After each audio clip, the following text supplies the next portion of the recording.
কুমিল্লা শব্দটার সাথে চ্যাম্পিয়ন শব্দটা ওতপ্রোতভাবে জড়িত।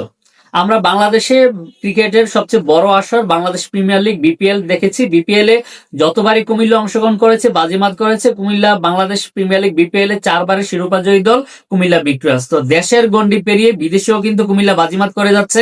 এছাড়া আপনারা দেখেছেন যে জব্বারের বলি খেলার কথাও যদি বলি, জব্বারের বলি খেলায় বরাবরই চ্যাম্পিয়ন হচ্ছে কুমিল্লার কোনো না কোনো বলি, রানার্স আপ হচ্ছে কুমিল্লার কোনো না কোনো বলি। এবার দেশের গন্ডি পেরিয়ে বিদেশের মাটিতেও চ্যাম্পিয়ন হয়েছে কুমিল্লা বিভাগ। একটি কথা না বললেন, আপনারা জানেন যে যখন 2015 সালে তৎকালীন প্রধানমন্ত্রী কুমিল্লা বিভাগ ঘোষণা করেছিলেন, তারপর থেকে বাংলাদেশ জাতীয়তাবাদী দল বিএনপি কুমিল্লার মানুষের প্রতি সম্মান রেখে তারা তাদের সাংগঠনিক বিভাগ কুমিল্লা সৃষ্টি করেছে এবং কুমিল্লা বিভাগের সাংগঠনিক কার্যক্রম বাংলাদেশ জাতীয়তাবাদী দল বিএনপি চালিয়ে যাচ্ছে। তারই অংশ হিসাবে লন্ডনের মাটিতে আরাফাতুর রহমান কুকু ক্রিকেট টুর্নামেন্টও চ্যাম্পিয়ন হয়েছে কুমিল্লা বিভাগ।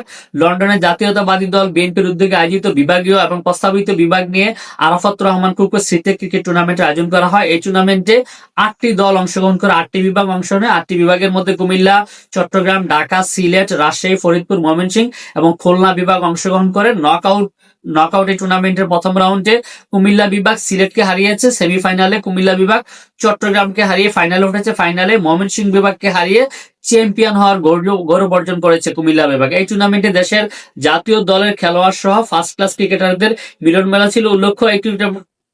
উল্লেখ্য খেলোয়াড়দের মধ্যে অংশ নেন জাতীয় দলের খেলোয়াড় মোহাম্মদ সাব্বির রহমান, জহিরুল ইসলাম অমি, মোহাম্মদ আশরাফুল, এনামুল হক জুনিয়র, মুসাদ্দেক হোসেন, আবু হায়দার রনি, আবু জাহেদ রাহি, মোহাম্মদ সাদমান, নাইম ইসলাম সহ অনেকে। এবং আমাদের কুমিল্লাবাসী সবসময় গর্ব করে বলতে পারি যে কুমিল্লা বরাবরই চ্যাম্পিয়ন। আমরা কুমিল্লা বিভাগ হবে এই প্রত্যাশা আজকের মতো এখানে শেষ করছি। কথা হবে অন্য দিন অন্য একটা ভিডিওতে। ভালো থাকবেন সবাই।